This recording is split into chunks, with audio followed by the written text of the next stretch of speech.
गणपति गजानन महाराज की जय।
नाथ हनुमान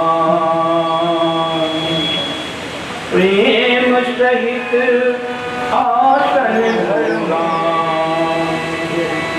श्री सीताराम जी महाराज की जय। श्री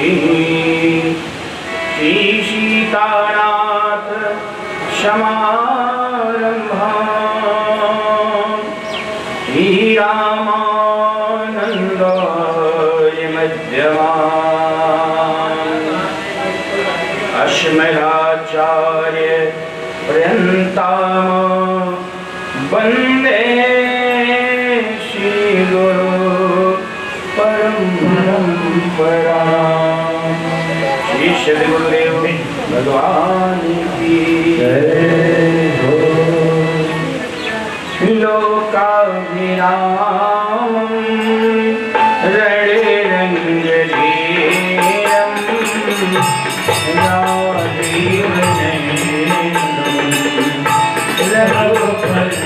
रघुवंशनाथं लोकाभिरामं रणरंगधीरम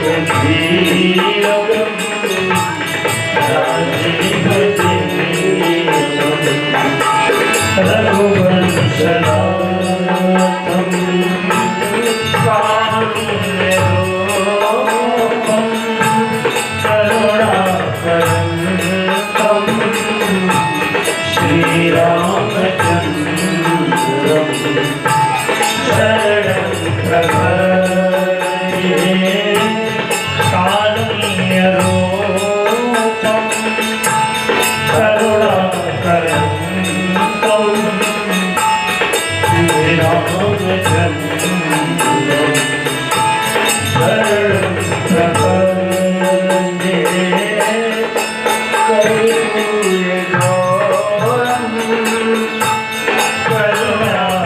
करुणावतारं संसारसारं भुजगेन्द्रहारं कर्पूरगौरं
माता रामो मत पिता रामचंद्र, स्वामी रामो मत सखा रामचंद्र, सर्वस्वं मे रामचंद्रो दयालो, नाम जाने न जाने न जाने, बंदो श्री तुलसी के चरण, जिनकी हो जगकार, कल समुद्र बूढ़त लख्यो,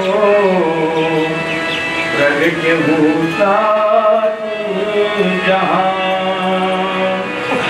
प्रगट भूता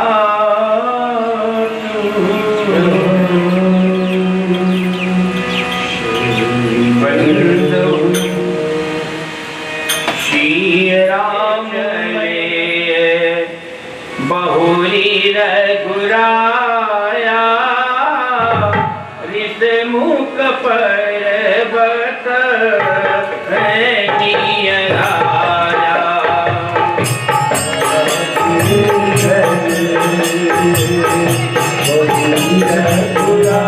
राजा,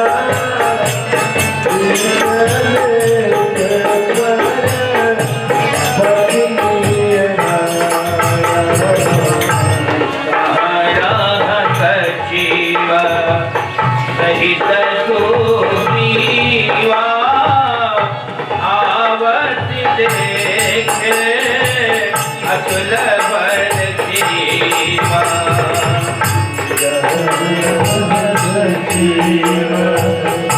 सहित सुग्रीवा, आवत देखे अतुल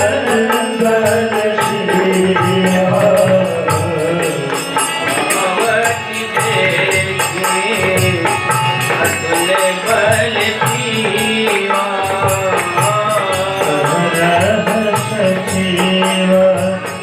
सहित सुग्रीवा, आवत देखे अतुल बल जीवा।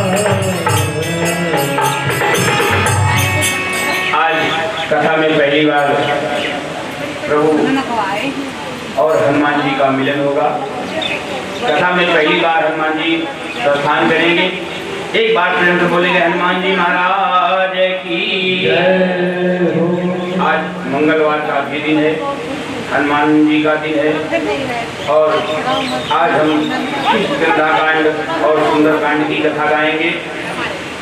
अब प्रभु आगे बढ़ते हैं तो ऋषमुख पर्वत आता है। ऋषमुख पर्वत पर बानरों का राजा सुग्रीव रहता था। बानरों का राजा नहीं था, यह स्वघोषित राजा था। बानरों का राजा कौन था? बाली, उसका भाई था बाली, वो बानरों का राजा था, स्वघोषित राजा था। कौन? सुग्रीव। वहाँ पर अपने मंत्री जामुन और सारे हनुमान जी महाराज के साथ में वहाँ रहता था। और ऋषमुख पर्वत पर क्यों रहता था? बाली की डर से। बाली को श्राप था, अगर वो ऋषमुख नामक पर्वत पर चला जाएगा तो वहीं जलकर भस्म हो जाएगा, स्वतः मर जाएगा। इसलिए बाली ऋषमुख पर्वत पर नहीं आता था। ये सुग्रीव को पता था, इसलिए सुग्रीव बाली की डर से ऋषमुख पर्वत पर जाकर निवास करने लगा।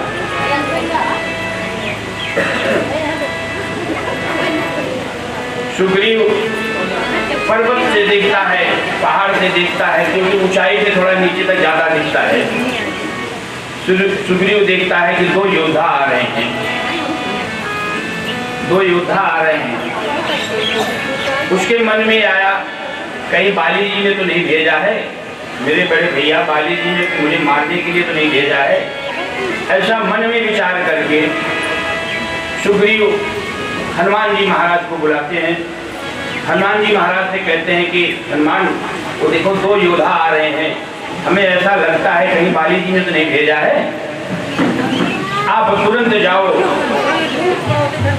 और पता लगा के आओ।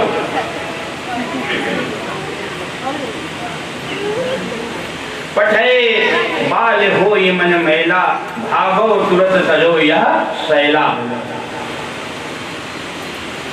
सुग्रीव कहता है हनुमान जी, अगर वो बाली का पठया हुआ दूत होगा, योद्धा होगा, तो तुम मुझे वहीं से इशारा कर देना हाथ से, और मैं पर्वत छोड़कर भाग जाऊंगा। जब हनुमान जी चले, थोड़ी दूर जाने के बाद हनुमान जी को बुलाते हैं। फिर सुग्रीव महाराज कहते हैं कि हनुमान जी, इशारा मत, हाथ से इशारा मत करना, केवल अपने सर को हिला देना, ऐसे ऐसे मैं समझ जाऊंगा। अपने सर को हिला देना, मैं समझ जाऊंगा। हनुमान जी महाराज ब्राह्मण का वेश बना के प्रभु श्री राम के समक्ष आते हैं और पूछते हैं कि हे योद्धा, हे वीर पुरुष, आप दोनों इस जंगल में कहाँ भटक रहे हैं? बहुत ही घना जंगल है। को तुम श्यामल गौर शहीरा, क्षत्रिय रूप फिरोवन वीरा।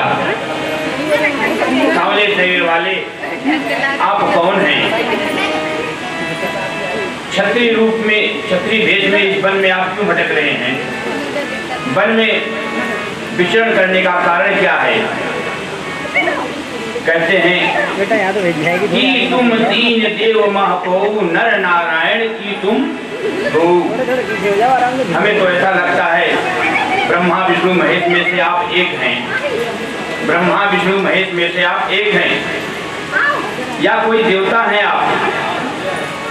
आप दोनों नर नारायण तो नहीं हैं।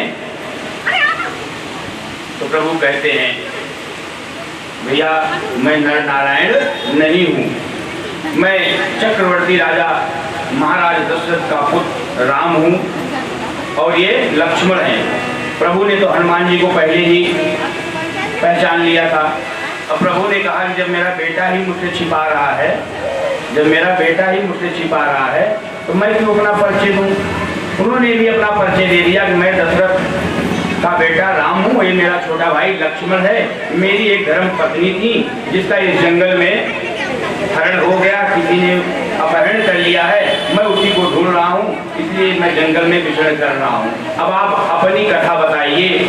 हनुमान जी महाराज तुरंत रोने लगते हैं। हनुमान जी महाराज रोने लगते, कहते हैं प्रभु, हमारी तो कथा नहीं है, कथा तो आपकी है, हमारी तो सिर्फ व्यथा है, जीव की व्यथा होती है और जगदीश की कथा होती है। इतना कह के हनुमान जी भगवान के चरणों में गिर जाते हैं। हनुमान जी प्रभु के चरणों में गिरते हैं। प्रभु मजा लेते हुए ऐसे हाथ बांध कर खड़े हो जाते हैं। अब हनुमान जी सोच रहे हैं कि प्रभु हमें उठाएंगे, हनुमान जी महाराज सोच रहे हैं कि प्रभु हमें उठाएंगे, लेकिन प्रभु ने हनुमान जी को उठाया नहीं। क्यों? कारण था कि हनुमान जी ब्राह्मण के भेष में से कपट किया था प्रभु से, और हमारे प्रभु को कपट जो है, छल जो है पसंद नहीं था, इसलिए प्रभु ने हनुमान जी महाराज को उठाया नहीं। हनुमान जी लेटे लेटे एक बार फिर अपने सर को ऊपर करते हैं, देखते हैं कोई एक्टिविटीज नहीं हो रही भगवान की तरफ से, कोई क्रिया नहीं हो रही है। फिर प्रभु हनुमान जी सोच में पड़ जाते हैं। तब हनुमान जी को याद आता है, हनुमान जी को याद आता है कि मैं तो छल कर रहा हूँ, अभी भी ब्राह्मण के भेष में हूँ। हनुमान जी तुरंत उठे, अपने भेष को बदला। जैसे ही हनुमान जी ने भेष को बदला, क्या बताऊं, प्रभु ने इतना लाड लड़ाया, इतना प्यार किया, इतना प्यार किया, और दोनों जन इतना रोए और हनुमान जी को प्रभु ने कहा कि मैं तुमसे लक्ष्मण से भी ज्यादा प्यार करता हूँ। अब इधर लक्ष्मण भी थोड़ा क्रोधित हो रहे हैं कि मुझसे ज्यादा प्यार करते हैं प्रभु जी से। लक्ष्मण को प्रभु ने समझाया कि तुम जन्म जन्मांतर हमारे साथ रहते हो, हमेशा हमारे साथ ही रहते हो, और जो छोटा है उससे छोटे भाई से ज़्यादा प्यार करना चाहिए। माँ अपने सबसे छोटे बेटे से ज़्यादा प्यार करती है, माँ बाप सभी अपने छोटे बच्चे से ही प्यार करते हैं, इसलिए लक्ष्मण ये छोटा है और छोटे से प्यार ज़्यादा होता है, और तुम तो हमेशा हमारे साथ रहते हो। और हनुमान जी महाराज खूब रोए, खूब प्यार किया। उसके बाद हनुमान जी महाराज ने कहा कि महाराज प्रभु ये जो ऋषमुख पर्वत है ना, इस पे वानरों के राजा सुग्रीव रहते हैं। हनुमान जी महाराज यहाँ झूठ बोले। क्यों? सुग्रीव राजा नहीं थे वानरों के, स्वघोषित राजा थे सुग्रीव महाराज। वो राजा वजा नहीं थे, स्वघोषित राजा थे, अपने आप को उन्होंने राजा घोषित कर लिया था।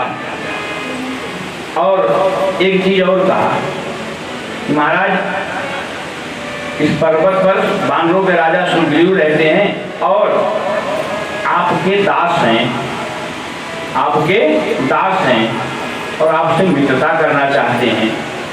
लक्ष्मण बोल पड़े।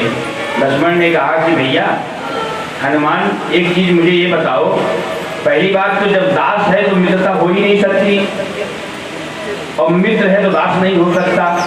हनुमान जी महाराज लक्ष्मण भैया की थाली में बुलाए, कोने में ले गए, बोले कि भैया जरा शांत रहो, जब दास वाली कुर्सियां खाली हो जाएगी ना, मुझे मिल जाएगा, इसलिए मैं बोल रहा हूँ। लक्ष्मण ने कहा कि अच्छा यहाँ भी राज है, दास में भी राज है। हनुमान जी महाराज कहते हैं कि प्रभु आपसे बहुत प्यार करते हैं सुग्रीव महाराज, और आप लोग चलिए ऋषमुख पर्वत पर। हनुमान जी महाराज बड़े निवेदन करते हैं। प्रभु श्री राम कहते हैं कि हनुमान एक बात बताओ, हम लोग उतने ऊपर चढ़ कैसे पाएंगे? तो हनुमान जी महाराज कहते हैं प्रभु मैं हूं ना, मैं लेके चलूंगा। लक्ष्मण जी ने कहा कि कैसे हम दोनों को लेके चलेंगे आप? उन्होंने कहा मेरे पीठ पे बैठ जाओ और हम उठा के दोनों जन को लेके चलेंगे। तो लक्ष्मण ने कहा इतना अपने आप पर विश्वास है आपको, तो गोद में लेके चलो, क्यों आप पीठ पर लेके चलोगे? हनुमान जी कहते हैं कि भैया लक्ष्मण थोड़ा सा यहाँ पर मैं आपके शब्दों को चेंज करूंगा। मैंने कहा बताओ? कहा कि भैया अगर मैं गोद लेके चलूंगा ना, गोद में लेके चलूंगा, मुझे शंका है। लक्ष्मण ने कहा किस बात की शंका है? हनुमान जी महाराज कहते शंका ये है कि कहीं मुझसे छूट न जाए आप लोग। भाई मैं पकड़ूंगा और लेकर उड़ूंगा, दो काम करूंगा, तो शंका है कहीं छूट न जाए। और पीठ पे जब बैठेंगे ना आप, तो पीठ पे बैठने का मतलब ये होता है आप मुझे पकड़ेंगे, और प्रभु जब आप मुझे पकड़ेंगे तो मुझे किसी चीज का भय नहीं है, क्योंकि आप जिसको पकड़ते हैं वो छूटने वाला नहीं होता है, और हमारे पकड़ने में संशय है। तो हनुमान जी कहते हैं अरे अवध सैया, अवध सैया मोरी छोड़ो न भैया, अवध सैया मोरी छोड़ो न भैया, छोड़ो न भैया,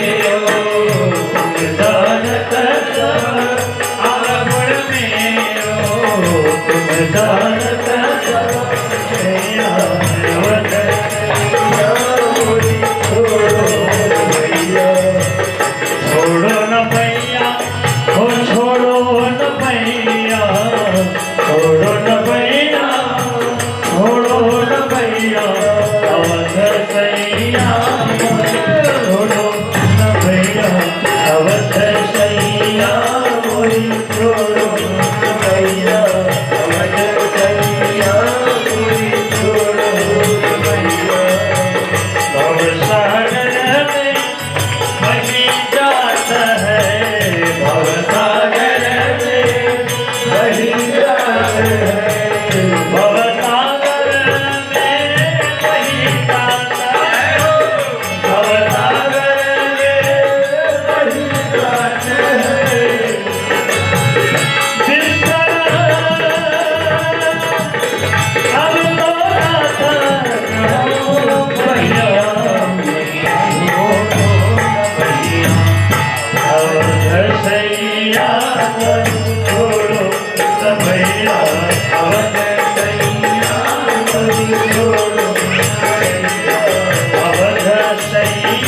मोरी छोड़ो ना भैया हो कैसैया मोरी छोड़ो ना भैया छोड़ो ना भैया हो सिया जी के सैया छोड़ो ना भैया हो सिया जी के सैया अवध सैया मोरी छोड़ो ना भैया अवध सैया मोरी छोड़ो ना भैया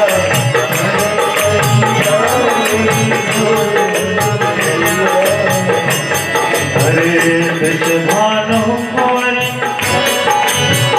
चरण की चेरी बिच भानु मोर चरण की चेरी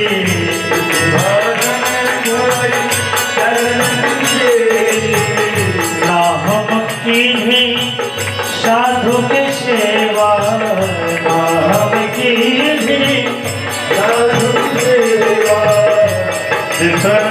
ना हम की साधु की सेवा ना हम की साधु की सेवा विप्र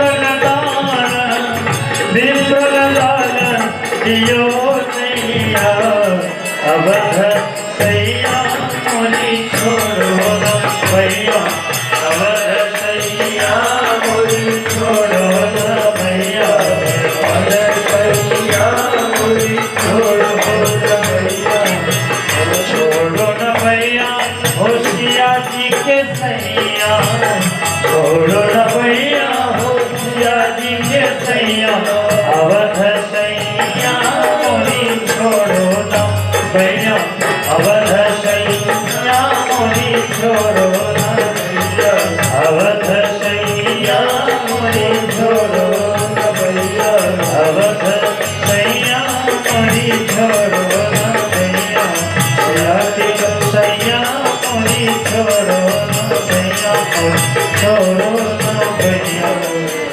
सुग्रीव महाराज और प्रभु के बीच में एक संधि होती है। सुग्रीव महाराज अपनी पूरी व्यथा बताते हैं और प्रभु से संधि करते हैं। प्रभु ने कहा ठीक है, मैं बाली को गति दूंगा, उसके बाद तुम जानी को ढूंढने में अपनी पूरी सेना लगाओगे। दोनों के बीच संधि हुई, प्रभु और सुग्रीव के बीच संधि हुई। शपथ पत्र लिखा गया, कहने का मतलब।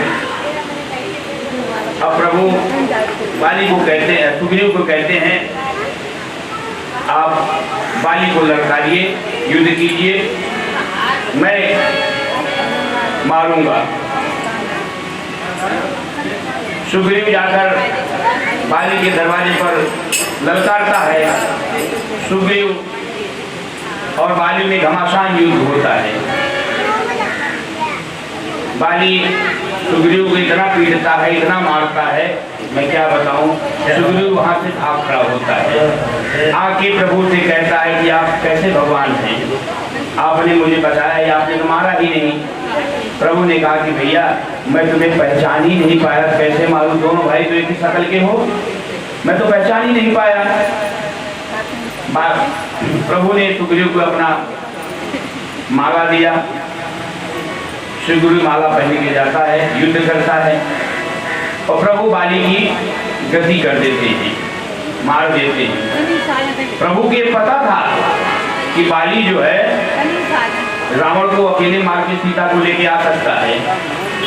प्रभु राम को ये पता था कि बाली अकेले रावण को मारकर सुग्रीव सीता जी को लेके आ सकता है, फिर भी प्रभु ने बाली का साथ नहीं दिया। क्यों? क्योंकि देवताओं ने भेजा था बाली को प्रभु का कार्य करने के लिए। बाली बदल गया वहां पर आने पर पृथ्वी लोक पर।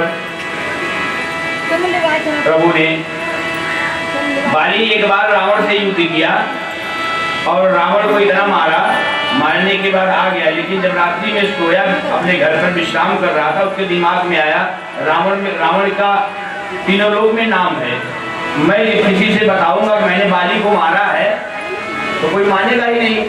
दूसरे दिन फिर गया, बाली को रावण को बुला लिया और रावण से युद्ध किया, रावण अपने काख में दबा के 6 महीने तक देश विदेश का टूर किया था और सबको बताया, देखो रावण को मैं मार के अपने काख में दबाया हूँ। बाली इतना बलशाली था कि रावण को भी अपने काख में 6 महीने दबा के घूमा था।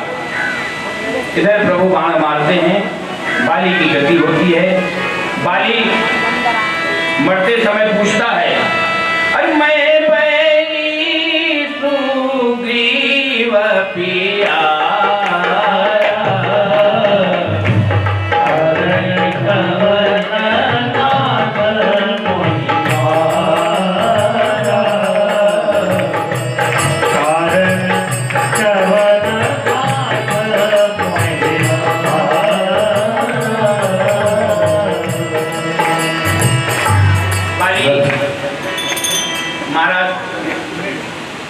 प्रभु से पूछते हैं कि प्रभु कौन सी ऐसी गलती मैंने की थी जिसके कारण आपने मेरा वध किया, आपने मुझे बाण मारा। प्रभु कहते हैं कि बाली आपने बहुत ही बड़ा गलत कार्य किया है। बाली ने कहा मुझे बताइए। प्रभु कहते हैं कि बाली भाई की पत्नी और बेटे की बहू, बहन की बेटी, इनके ऊपर जो कुदृष्टि डालता है वो मेरा सबसे बड़ा बैर होता है, दुश्मन होता है। महाराज ने कहा प्रभु एक बात बताऊं? प्रभु ने कहा बोलो। कहता है प्रभु ये सब देवता और मानव में होता है, जानवरों में नहीं होता है। हम लोग जानवर हैं, हमारे लिए नहीं होता, ये देवता और मानव में होता है। जय जय। प्रभु वहां भी चुप बैठ गए, उनके पास कोई जवाब ही नहीं रह गया।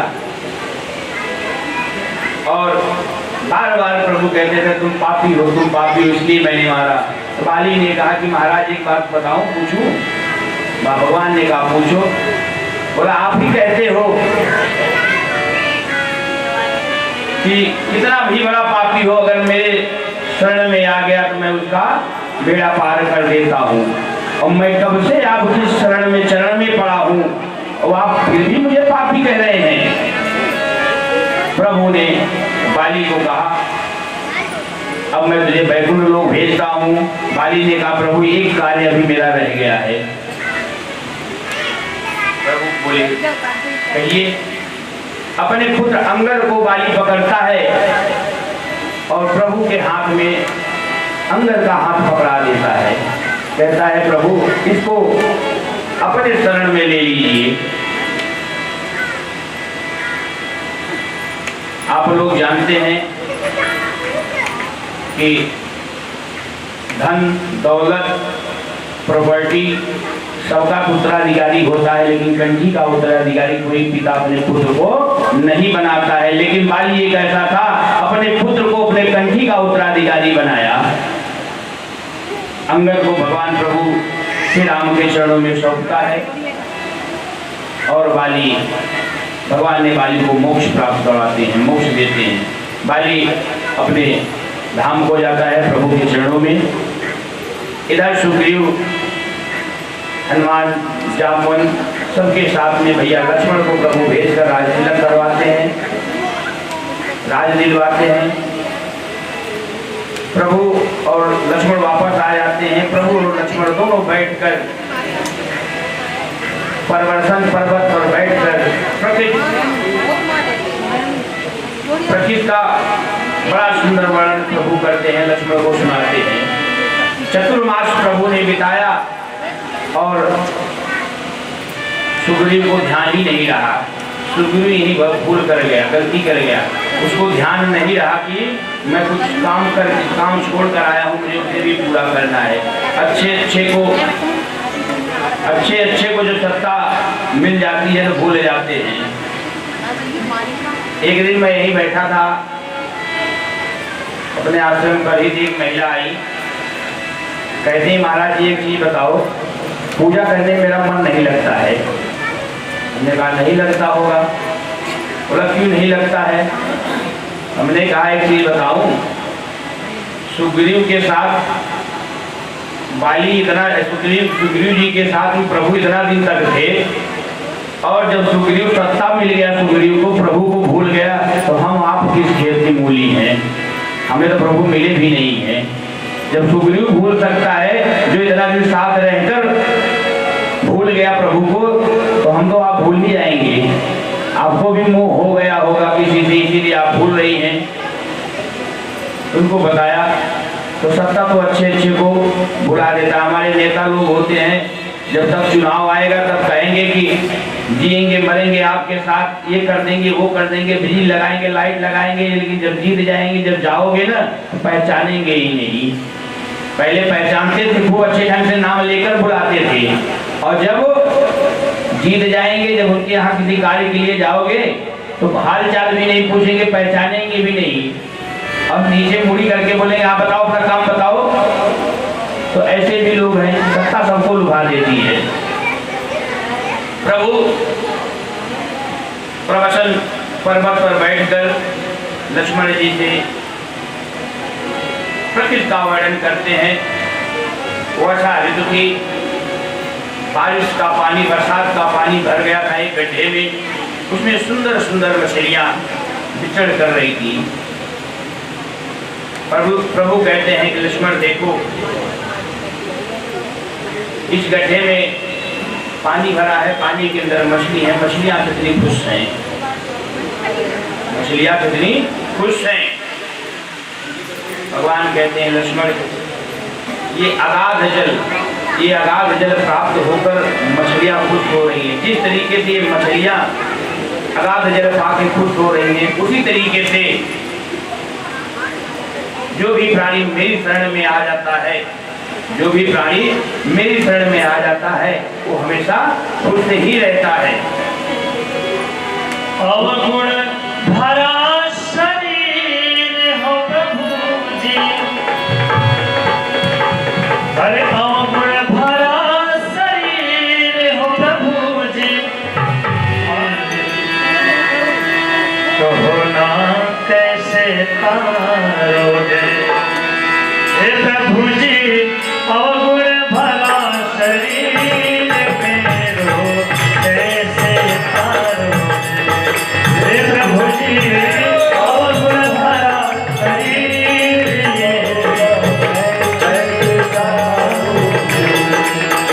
कैसे तारोगे, कहो ना कैसे तारोगे, अवगुण भरा शरीर प्रभु जी कैसे तारोगे।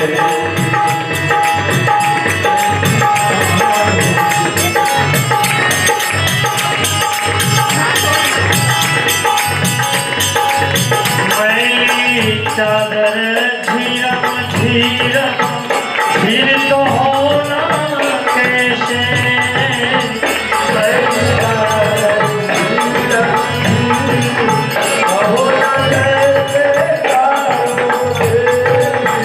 मैली चादर झीरम झीरम कहो ना कैसे तारोगे, प्रभु जी कैसे तारोगे, हे मारा अवगुण भरा शरीर प्रभु जी कैसे तारोगे, हे मारा अवगुण भरा शरीर प्रभु जी कैसे तारोगे, प्रभु जी कैसे तारोगे। जोरदार तालियां।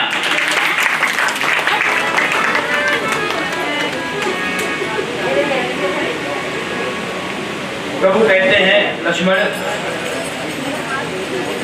जिस तरीके से मछलियां अगाध जल में सुख का अनुभव कर रही हैं, उसी तरीके से मेरे शरण में आने वाला हर जीव, मेरे शरण में आने वाला हर जीव दुख भूलकर सुख की प्राप्ति करता है, उसका सारा दुख मिट जाता है। ऐसा नहीं है कि भगवान की शरण में जाने के बाद दुख नहीं आता है, दुख भी आता है। श्रीमद् भागवत के 12वें स्कंद में दिया गया है, नारद जी ने भगवान विष्णु से पूछा था कि प्रभु आपकी पूजा करने वाला आदमी क्यों परेशान होता है और भगवान भोलेनाथ का पूजा करने वाला क्यों बहुत जल्दी सब सुख मिल जाता है। भगवान ने कहा कि नारद, जो मेरी पूजा करता है जब तक वो भगवत परायण नहीं हो जाता है तब तक मैं उसको छोड़ता नहीं हूँ। नारद ने कहा कि प्रभु मेरे समझ में नहीं आ रहा है। उन्होंने कहा कि नारद, मैं हर कदम पे हर पल में परीक्षा लेता हूँ। आप ध्यान कीजिए, जब भगवान सत्यनारायण भगवान की कथा सुनने का आप प्लान बनाएंगे तो 1-2 बार जरूर वो प्रोग्राम जो है ना कैंसिल हो जाता है। उसका रीजन नहीं है, भगवान परीक्षा लेते हैं। आप बृहस्पतिवार का व्रत रखिए, देखिए 1-2 बार भूल जरूर हो जाती है, उसमें होना ही होना है। क्यों? भगवान परीक्षा लेते हैं। लेकिन भगवान शंकर का व्रत करने वाला आदमी कभी भी गलती नहीं करता और उसको बहुत जल्दी सुख संपत्ति सुख समृद्धि मिल जाती है। ऐसा भगवान विष्णु ने कहा। उन्होंने कहा कि भोलेनाथ हमारे आशुतोष तुम और हरदानी, आशुतोष है, दानी है, तो इतना जल्दी खुश हो जाते हैं कि भस्मासुर जैसे लोगों को वरदान दे देते हैं और उनके ऊपर ही भारी पड़ता है और फिर मुझे मोहिनी रूप धारण करके उनको छुटकारा दिलाना पड़ता है। तो भगवान लक्ष्मण को समझाते हैं और लक्ष्मण से कहते हैं कि लक्ष्मण, आज चतुर्मास हम बिता दिए, चतुर्मास बिता रहे हैं और सुग्रीव लगता है हमें भूल गया है। कल ही मैं जाके सुग्रीव को मारूंगा। जिस बाण से मैंने बाली को मारा था उसी बाण से मैं सुग्रीव को मारूंगा। लक्ष्मण को तो बड़ा अच्छा लगा। उन्होंने कहा भैया आप क्यों जाएंगे, मैं ही जाके मार के आता हूं। भगवान ने कहा लक्ष्मण, मारना नहीं है लक्ष्मण, मारना नहीं है। क्यों? भय दिखाए ले आवहूं तात सखा सुग्रीव। वो मेरा सखा है, मारना नहीं है। कथा बताती है बाबा गोस्वामी तुलसीदास कहते हैं, जब कभी क्रोध आए, जब कभी भी क्रोध आए तो उसको कल के लिए टाल देना चाहिए, कल के लिए टाल देना चाहिए।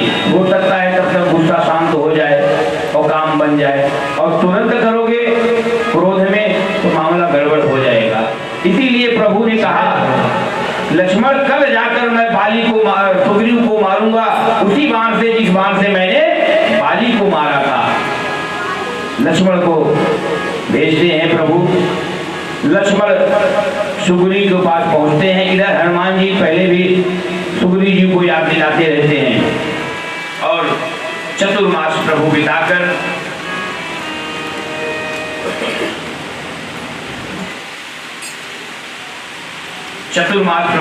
बिताकर आते हैं। सुग्रीव आते हैं प्रभु के पास और प्रभु ने याद दिलाया सुग्रीव को कि हमारी आपकी संधि क्या हुई थी। सुग्रीव ने सभी वानरी सेना को भेजा, किसी को उत्तर दिशा में भेजा, किसी को पश्चिम दिशा में भेजा, किसी को पूर्व दिशा में भेजा। एक टीम बनाई, उसमें जामवंत, अंगद, नल, नील, हनुमान जी महाराज सारे दिग्गज लोग गए। जैसे चले वैसे प्रभु ने हनुमान जी को बुला लिया। पाछे पवन तनय तिरुनावा, पाछे पवन तनय तिरुनावा, जाने काजे प्रभु निकट बुलावा।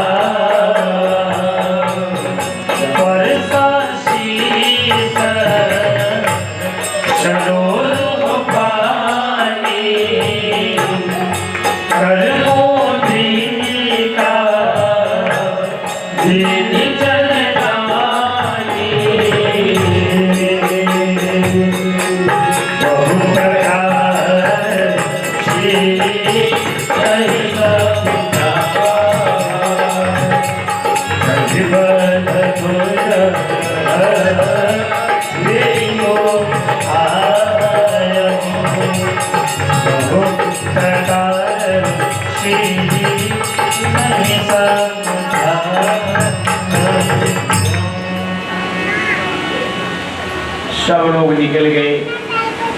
सबसे पीछे हनुमान जी को प्रभु ने बुला लिया, क्योंकि हनुमान जी को प्रभु को पता था जा तो सब रहे हैं, जा तो सब रहे हैं, लेकिन मेरा कार्य केवल मेरा हनुमान ही करेगा। जय जय। जा तो सब रहे हैं सीता का पता लगाने, लेकिन मेरा सारा कार्य मेरा हनुमान ही करेगा। हनुमान जी महाराज प्रभु के पास आते हैं और प्रभु हनुमान जी को बैठाते हैं। वर्षा शीश सरोरु पानी। प्रभु ने हनुमान जी के ऊपर हाथ फेरा और अपने हाथ की अंगूठी मुद्रिका दिया प्रभु को और कहा बहु प्रकार सीता ही समझाई।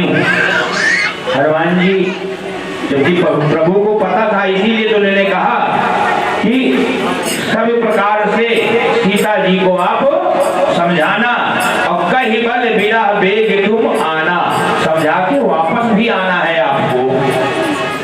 प्रभु को पता था कि हनुमान जी जाएंगे, सीता को समझाएंगे, उसके बाद फिर वापस आएंगे।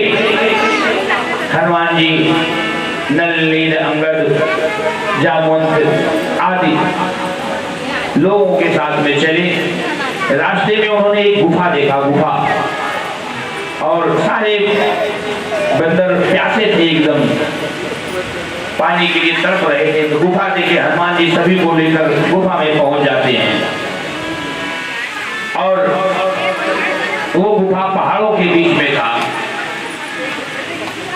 जैसे अंदर की तरफ हनुमान जी पहुंचते हैं, वहां पर देखते हैं एक तपस्विनी मूर्तिमान थी, एक तपस्वी बैठी हुई थी जिसका नाम था स्वयं प्रभा। स्वयं प्रभा नाम की तपस्विनी उस गुफा में बैठी थी और हनुमान जी महाराज कहते हैं कि माता, हम वानरों को प्यास लगी है, कृपा करके हमें पानी पिलाएंगी। माता ने पूछा स्वयं प्रभा ने, आप लोग हो कौन और भटक कहाँ रहे हो इस पहाड़ों में, जंगलों में, गुफाओं में? हनुमान जी महाराज कहते हैं कि हम लोग भगवान श्री रामचंद्र जी के दूत हैं, माता जानकी का पता लगाने के लिए हम लोग आए हुए हैं। स्वयं प्रभा ने कहा पता लगा? उन्होंने कहा कि अभी तो नहीं पता चला। माता पूछती हनुमान एक बात बताओ, आंख बंद करके ढूंढ रहे हो, आंख खोल के ढूंढ रहे हो? हनुमान जी ने कहा कि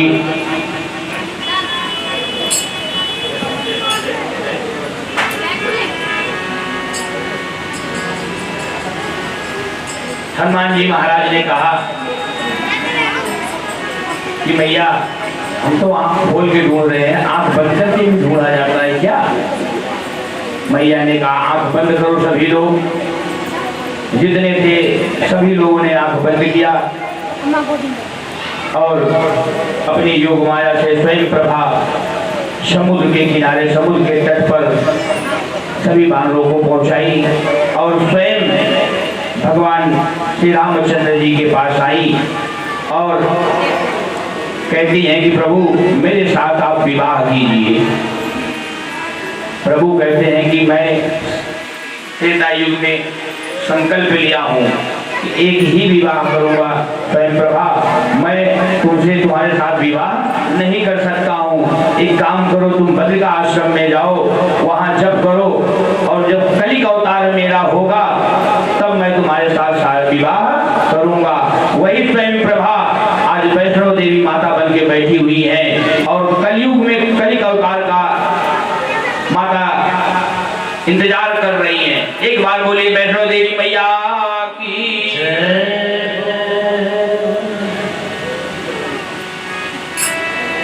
बोल साचे दरबार की। अब सारे लोग जो अंगद, जामवंत, हनुमान जी, नलिनी इत्यादि सभी वानरों की जब आंख खुलती है, भैया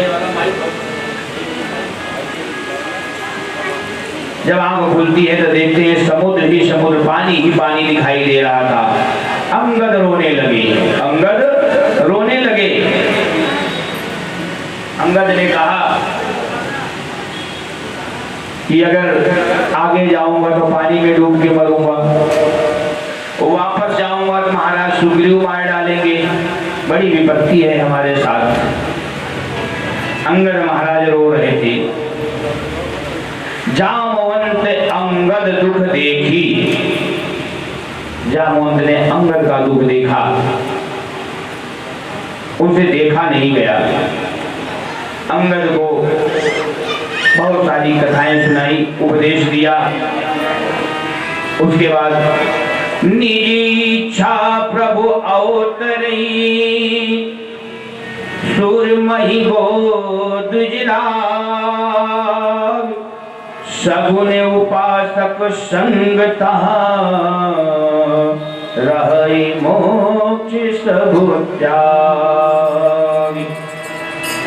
अनेक प्रकार से जामवंत समझाते हैं।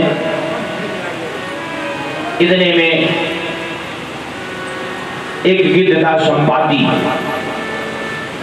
एक गिद्ध था संपाति। उसने एक बार सूर्य नारायण पर हमला बोल दिया। संपाति और जटायु दोनों सगे भाई थे और सूर्य नारायण हमला बोला और ऊपर जाते जाते जटायु तो नीचे वापस, जब सूर्य नारायण भगवान का तेज लगने लगा जटायु तो वापस आ गया, लेकिन संपाति वापस नहीं आया। संपाति थोड़ा अहंकारी था, अभिमानी था, वापस नहीं आया। सूर्य नारायण ने उसके दोनों पंख को जला दिया। तब उसे चंद्रमा मुनि मिलते हैं। चंद्रमा मुनि बताते हैं कि जब त्रेता युग आएगा, भगवान राम के बानरी सेना यहाँ पर आएगी, तब तुम्हारे नवीन पंख आएंगे। सुग्रीव बानरों को देखता है और खूब खुश होता है, कहता है कि प्रभु कितने साल से मैं भूखा था, ब्रह्मा जी ने गजब किया, आज मेरे लिए आहार भेज दिया। संपाति खूब खुश होता है।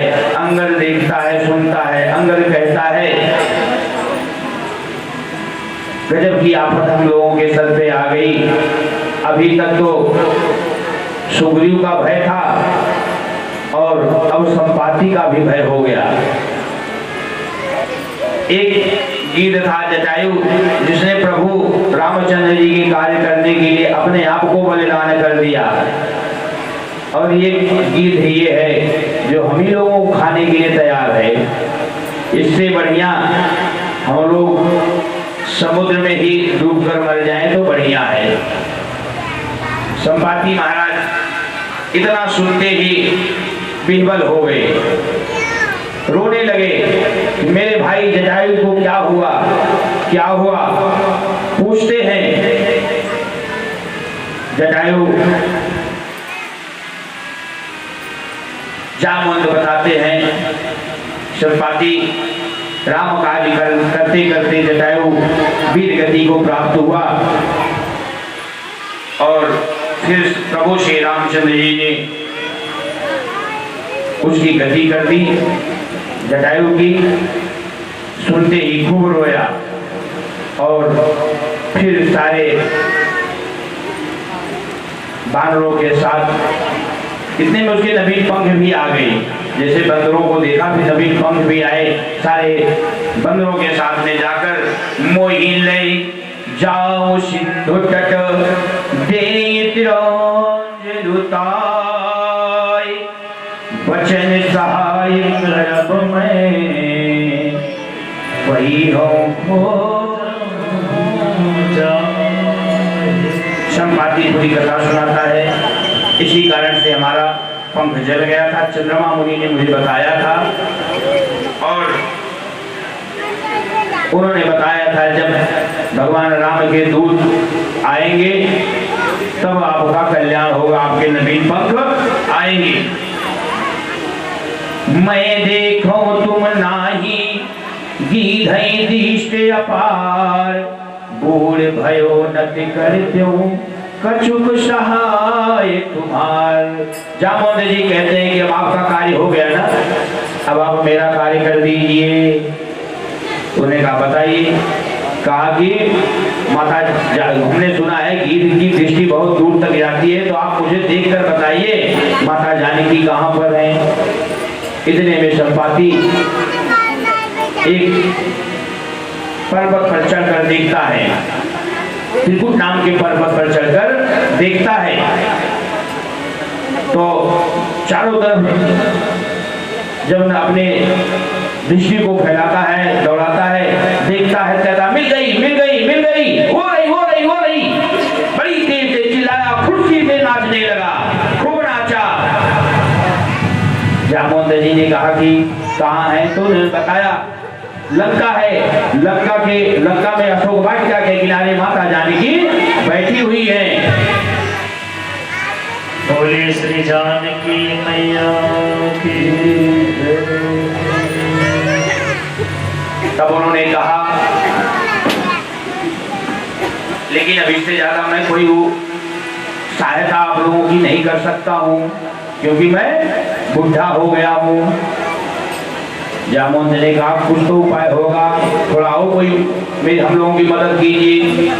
कहता है कि मैं ये जरूर बता सकता हूँ कि लंका कौन जा सकता है, समुद्र कौन पार हो सकता है। उन्होंने कहा बताइए। संपाति कहते हैं एक छलांग में जो 100 योजन पार हो जाएगा वही लंका जा सकता है। एक योजन में 12 किलोमीटर होता है और 1200 किलोमीटर जाना है। अब कौन कूद सकता है? उसने कहा कि बताइए कौन जा सकता है इसमें से। मैंने कहा ये मैं नहीं जानता हूँ कौन जा सकता है, जो भी जाएगा वही लंका जा सकता है। फिर अब संपाति जी जामवंत जी पूछने लगते हैं, तब तक एक बंदर खड़ा होके कहता है मैं जाऊं मैं 20 योजन जा सकता हूं। उन्होंने कहा 20 योजन जाओगे तो भैया समुद्र में ही गिर कर मर जाओगे। और कोई दूसरा उठता कहता है कि महाराज मैं 40 योजन जा सकता हूं। दूसरा आता कहता है 60 योजन जा सकता हूं। जामवंत कहते हैं और थोड़ा और। कोई कहता है मैं 80 योजन जा सकता हूं। कोई कहता है मैं 90 योजन जा सकता हूं। सब अपना अपना बल बताते हैं। अब 90 योजन के बाद कोई जा ही नहीं सकता। सब सोच रहे हैं आपस में, कोई बोल ही नहीं रहा है। बाली ने कहा जाने तो मैं प्रभु जा सकता हूँ। जामवंत जी से कहते जाने तो मैं जा सकता हूँ, लेकिन आने की मेरी कोई गारंटी नहीं है। जामवंत जी कहते हैं जब जाके वापस नहीं आ सकते तो बीच में लबर क्यों बोल रहे हो? अपने मन में बोले जामवंत अपने मन में बोले जब जाके वापस नहीं आ सकते हो तो बीच में लबर क्यों बोल रहे हो? शांति बनाए रखो। तब जामवंत जी कहते हैं जब प्रभु वामन अवतार लिया था बलि को ठगने के लिए, तो उनके त्रिविक्रम रूप का मैंने 7 बार प्रदक्षिणा की थी। बलि बांधत प्रभु बाढ़ो सो तनु भरनी न जाए, उभय घरी महदीनी 7 प्रदक्षिण आए। और आप लोग, अब मैं बुढ़ा हो गया हूँ, तुम लोग के अंदर साहस नहीं है। इतने में जामवंत महाराज को हनुमान जी की याद आती है। जामवंत महाराज को हनुमान जी की याद आती है। पूछते भैया हनुमान जी कहाँ हैं? तो कोई बताया हनुमान जी पीछे क्या कर रहे हैं? कीर्तन कर रहे हैं। हनुमान जी के पास जामवंत जाते हैं और हनुमान जी कीर्तन कर रहे हैं, राम सिया राम सिया राम सिया राम।